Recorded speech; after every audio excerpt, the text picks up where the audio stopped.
as some of you guys know, I'm sort of a biostatistician, okay, and an evolutionary biologist. And so I normally work on the development of statistical methods for phylogenetics. But over the past 6 or 7 months, I've been working on something a little bit different. And so what I want to ask first is, who recognizes this graph? You can sort of tell me if you do, or just think in your brain if you do.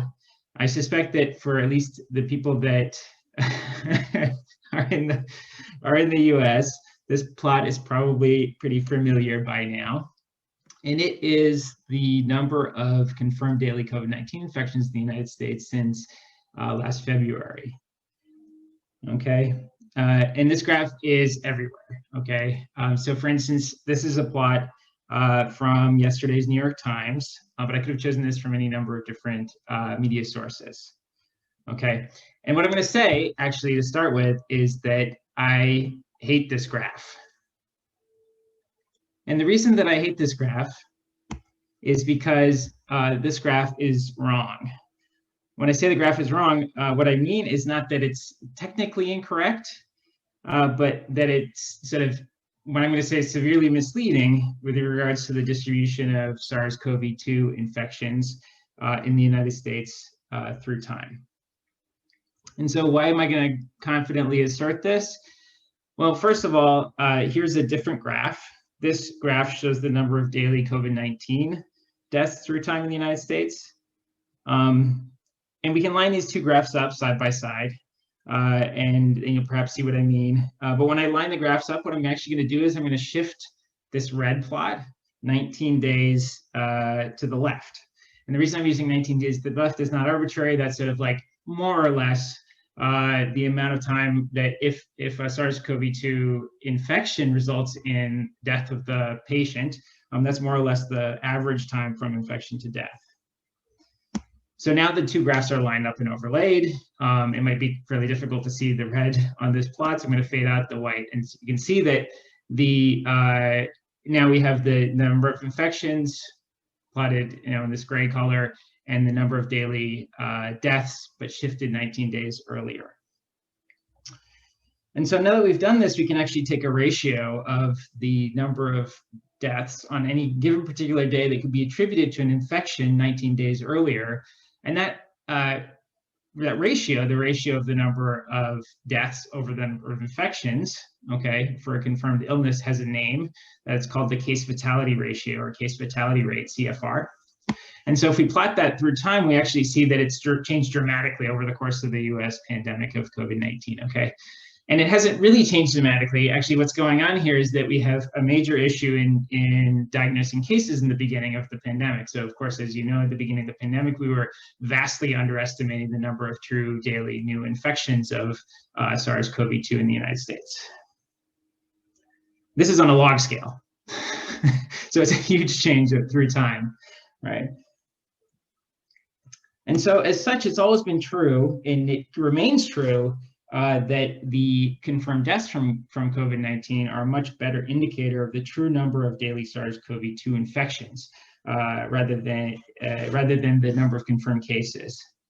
And so rather than look at simply observed confirmed COVID-19 cases, what we can try to do is apply this principle and pretty easily sort of attempt to extrapolate the number of different infections that might have occurred on each day. Okay, and to do this, we need a value or a model for a different population level parameter, which is something called the infection fatality ratio or infection fatality risk, IFR. And that is the taking into account both symptomatic and unregistered asymptomatic infections is best interpreted as the real probability of dying from SARS-CoV-2 infection.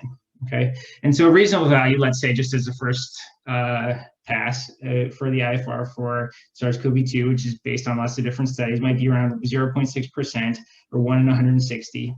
And indeed, if we apply this sort of constant IFR function to our deaths data, we can actually get a reasonable estimate of the tally of true number of daily infections over the course of the pandemic. And it looks very different from that initial curve that we saw.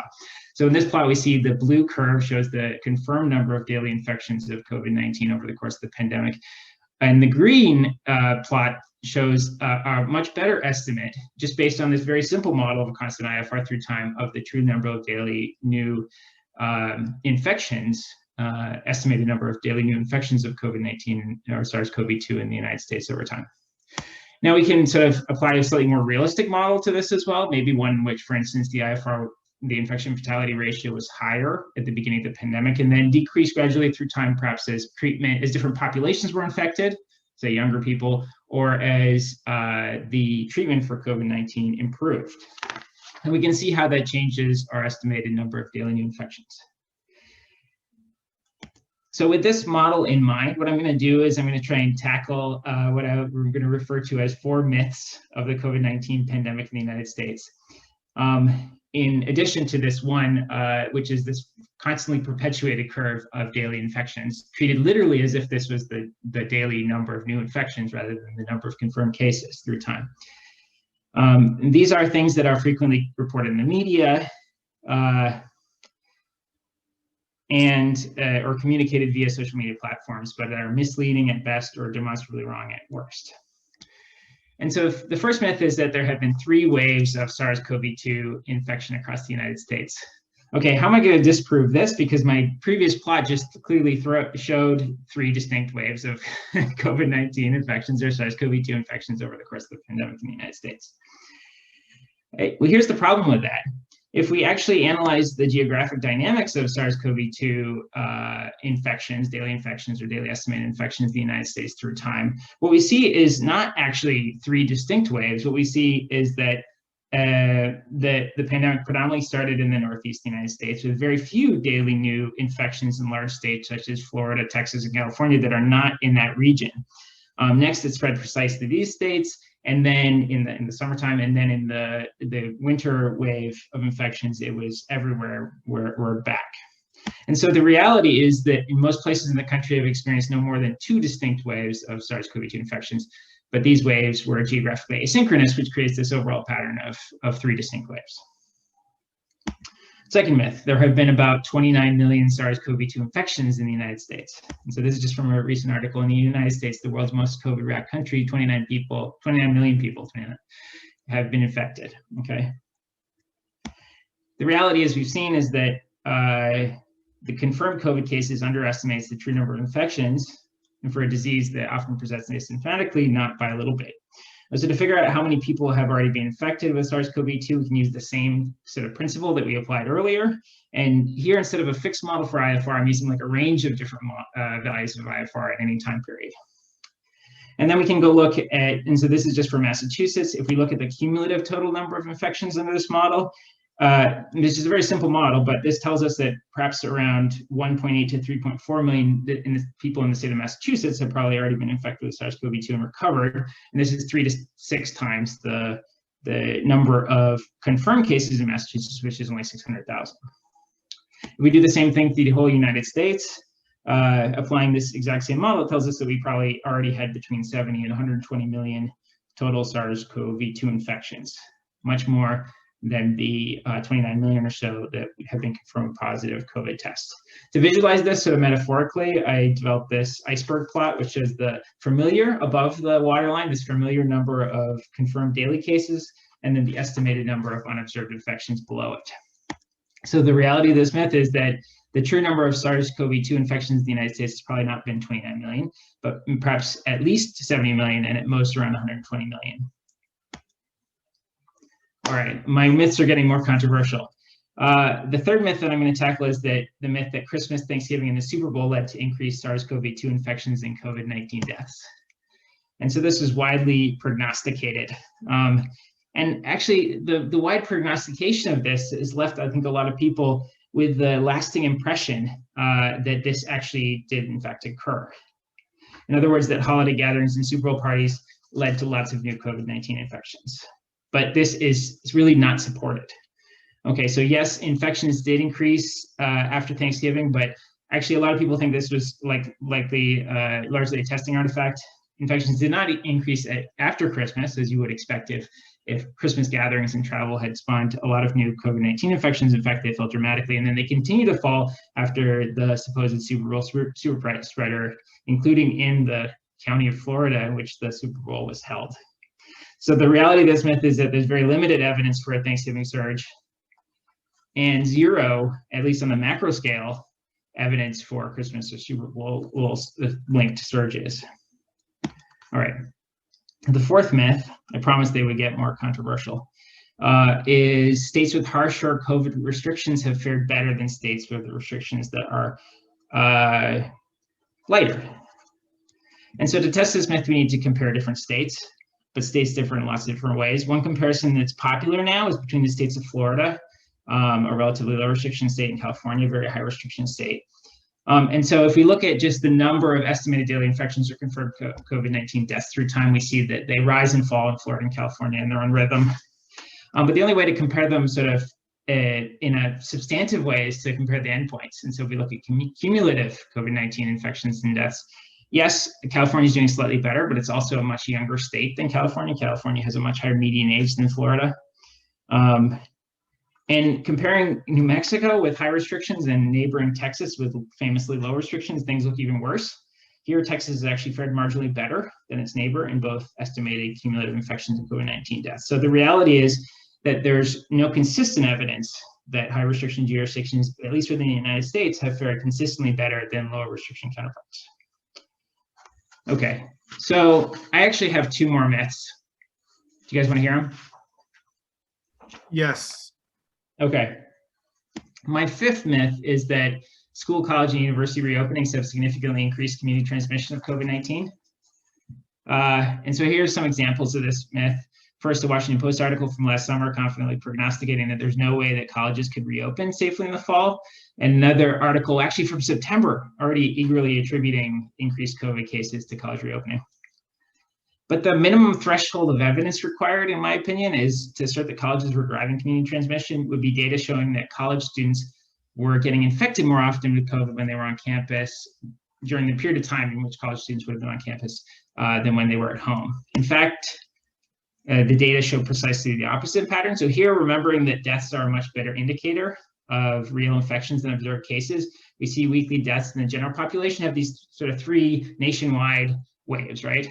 Spring, summer, which is the lowest, and then fall or winter, and that's the biggest. But if we compare that to the weekly COVID-19 deaths, remember COVID-19 deaths are very rare in 15 to 24-year-olds, but they do occur. And this is our best indication of how many real infections are occurring in that population. And in this case, actually, there's very little difference between the summer, which was, remember, nationwide was the lowest wave, and the fall.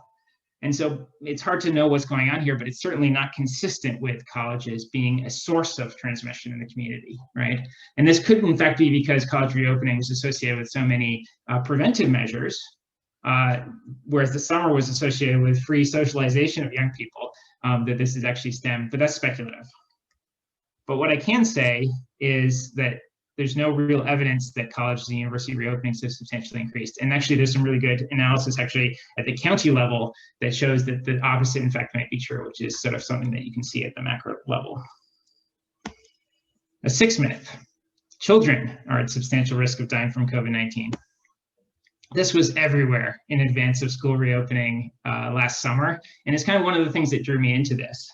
And so, for instance, this guy on social media predicted 63,500 child deaths if schools reopen. Union leaders still claiming in September that 50,000 children could die of COVID if schools reopened. And then I'll highlight this tweet in particular from last August, because I'd seen similar things before this. And the tweet claims one child in the US dies from #coronavirus every 36 hours. And so as a parent, tweets like this can be really terrifying. But as a biostatistician and parent, which I am, my first question is, well, how often do children in the US normally die? And so I can answer that. In 2019, the US registered 40,000, this is 2019, 40,352 infant, child, and adolescent deaths. That's one death every 13 minutes, or 166 deaths every 36 hours. But don't believe me, let's look at the data. So here are COVID and non-COVID. So non-COVID in gray and COVID in white, deaths over the entire US COVID-19 pandemic. And the fact that we don't see any white at all for infants under 15 is not an error. It's that the number of COVID deaths in these age groups are too few to rise to the level of even 1 pixel of height in a 24 DPI image. So we can see this on a log scale. And there are 2 to 3 orders of magnitude difference in the number of child deaths from COVID compared to other sources of mortality in children. Finally, this is just another way to see this. This is weekly COVID-19 deaths in children versus on the top bar, top plot versus all causes in blue on the bottom plot. And cumulatively, in total, COVID-19 deaths account for about 0.5% of all deaths in infant and children since February 2020. By contrast, there are annually about 800 child drownings in the United States, which is 2% of all child deaths, and 1,700 child deaths from abuse or neglect. That's 4.3% of all child deaths. So the reality is simply that COVID-19 is not a significant health risk to children compared to other sources of risk. And so I'll conclude by saying everything in this was created using a publicly available data from the CDC and the US Census Bureau and other sources, and can be recreated easily, as well as explored using my COVID-19-Explorer R package and this webpage. And I have a bioRxiv or medRxiv preprint available that you can see to learn more about it as well. All right, that's my TED Talk.